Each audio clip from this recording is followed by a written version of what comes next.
আসসালামু আলাইকুম। আমি কানিজ ফাতেমা পপি। নতুন একটা ব্লগে আপনাদের সবাইকে স্বাগতম। আশা করি সবাই ভালো আছেন। আমরাও আলহামদুলিল্লাহ বেশ ভালো আছি। এখন চলছে আষাঢ় মাস।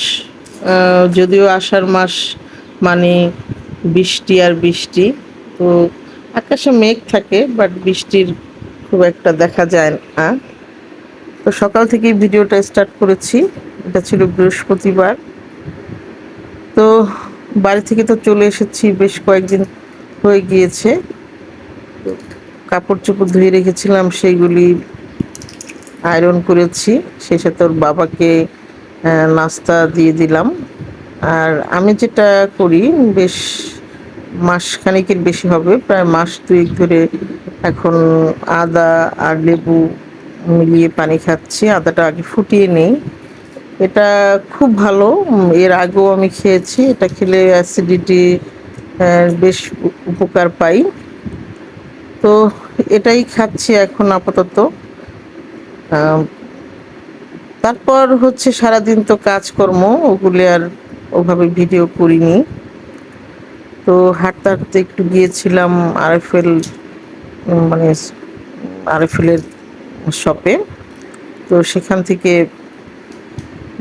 আমার পিলারটা আমি আসলে ময়লার ভিতরে মেবি ফেলে দিয়েছি, তা এর জন্য। তো এই টুকটাক জিনিসপত্র কিছু কেনার ছিল। আর বাসায় তো সিঙ্গারা বানিয়েছিলাম, সেটা খেয়ে নিলাম একটু ভেজে। ফ্রোজেন করাই ছিল বাসাতে। তো আসার পরে আসলে মনটা বেশ খারাপ থাকে কোথাও বেড়াতে গেলে। আর যেহেতু এবার বেশ লম্বা সময়ের একটা ছুটি, ঘোরাঘুরি মানে এসব করে এসেছি, তো স্বাভাবিকই মনটা বেশ খারাপ হয়ে যায় মাঝে মাঝে। তারপরও আসলে ছেলে মেয়ে সংসার এগুলো তো, এটাই আসলে প্রকৃত অর্থে লাইফ বলেন।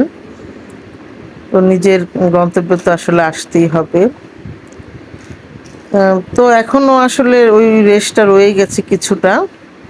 তো আজকে ছিল শুক্রবার, ওর বাবা বাসায়। এর মাঝে বেশ কয়েকদিন কুরবানির মাংস খাওয়া হয়েছে। তো এখানে প্রায় 1.5 কেজি মাংস নিয়েছিলাম। তো 1.5 কেজি মাংস আজকে আমি মেজবান রান্না করব। এটা চট্টগ্রামের ঐতিহ্যবাহী একটা খাবার। তো আমি যেভাবে রান্না করি ওইকে হয়তো রেডিমেড মশলায় রান্না করে, তো আমি আসলে রেডিমেড মশলার মেজারমেন্টটা খুব ভালো বুঝি না। হ্যাঁ, যার জন্য আমি আমার নিজের হাতে নিজে ঘরে তৈরি করি। আর সেভাবে রান্না করতে আমার কাছে বেশি ভালো লাগে এবং খেতেও ভালো লাগে। তো এইভাবেই সবকিছু দিয়ে নিচ্ছি। এখানে 2 রকমের বাদাম বাটা ছিল, টমেটো পেস্ট, তারপরে সরষা পেস্ট, আর হচ্ছে পেঁয়াজ কুচি। আর আর যেটা হয় মানে মেজবান রান্নাতে অনেক মশলার প্রয়োজন হয়। মৌরি, তারপরে হচ্ছে আজওয়ান, সব ধরনের মশলা। যেহেতু আমার বিরিয়ানির একটা মশলা আমি বাসায় বানাই, ওটাতে সব কিছু কম্বিনেশনে যেহেতু তৈরি করি, তো এজন্য আর আলাদা করে দিতে হয়নি।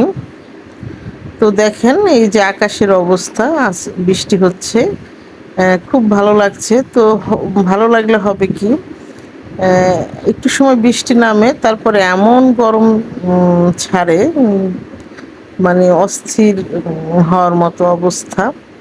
তো আজ বৃষ্টির বেশ মুষলধারে বৃষ্টি পড়ছে।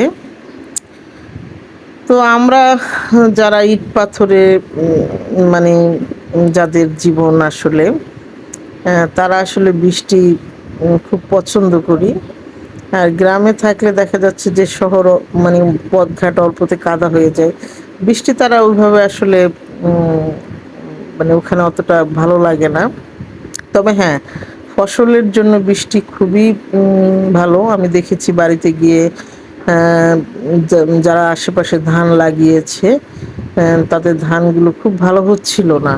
কারণ সবাই বলছিল যে বৃষ্টি নাই নাকি, এজন্য ধান ভালো হবে না। তো দেখা যাচ্ছে যে ফসল ভালো না হলে কিন্তু প্রচুর পরিমাণে দাম বেড়ে যায় জিনিসপত্রের। আর বাংলাদেশে যেহেতু এই সিস্টেমটা যে একটা জিনিস দাম বাড়লে দেখবেন ব্রয়লার মুরগির দাম বাড়লে অন্যান্য মাছের দাম বেড়ে যায়। তারপরে মাছের দাম বাড়লে দেখা যাচ্ছে চালের দাম বেড়ে যায়, বা চালের দাম বাড়লে মাছের দাম বেড়ে যায়। এই যে যে একটা মানে সিস্টেম, আসলে এটা ভালো লাগে না। তো সৃষ্টিকর্তার কাছে প্রার্থনা যেন স্বাভাবিক এই ঋতুতে যতটুকু বৃষ্টির প্রয়োজন অতটুকুই যেন আল্লাহ দেয়, এবং সব কিছুর দাম যেন হাতের নাগালেই থাকে। আহ, আমরা যারা মধ্যবিত্ত তাদের জন্য তো আসলে খুব কষ্টকর। উচ্চবিত্ত যারা আছেন তাদের কথা আলাদা, কারণ তারা তো তাদের তো আর আসলে ওইভাবে বাজেট থাকে না। আমরা যেহেতু একটা বাজেট নিয়ে চলতে হয় আমাদের। তো বাজারে গেলে দেখা যায় যে সব জিনিসেরই দাম এখন বেশ। দেখবেন কসমেটিক্স মানে সাবান, শ্যাম্পু এগুলি কিনতে যাবেন, গত মাসে যা কিনেছেন তার চেয়ে দেখা যাচ্ছে প্রত্যেকটা জিনিসের 10 টাকা 15 টাকা এরকম বেশি। উম, উম, গত মাসে যা কিনেছি তার থেকে বেশি দেওয়া লাগে। তো এই ছিল আমাদের হচ্ছে মেজবান, আর প্লেন পোলাও ছিল। আলহামদুলিল্লাহ বেশ ভালো হয়েছিল। তো আমার ছেলের রিকোয়েস্টে মেজবানটা রান্না করেছিলাম। আর ছিল বিকেলের নাস্তা ফুচকা। আসলে এখন আর ওইভাবে ভিডিও করতেও মন চায় না, দিতে ইচ্ছে করছে না, কারণ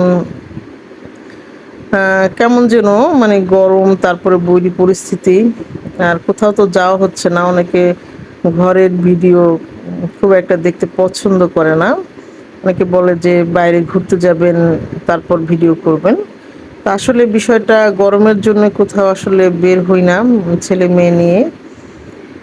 তো আমি যেহেতু ঘরেই থাকতে পছন্দ করি, তাই ঘরের ভিডিও যাদের ভালো লাগবে তারা দেখবেন, আর যাদের ভালো লাগবে না তারা চাইলে ইগনোর করতে পারেন। উম, তো সবকিছু জন্য মহান সৃষ্টিকর্তার কাছে আবারও কৃতজ্ঞতা। সবাইকে ভালো রাখুক। আসসালামু আলাইকুম।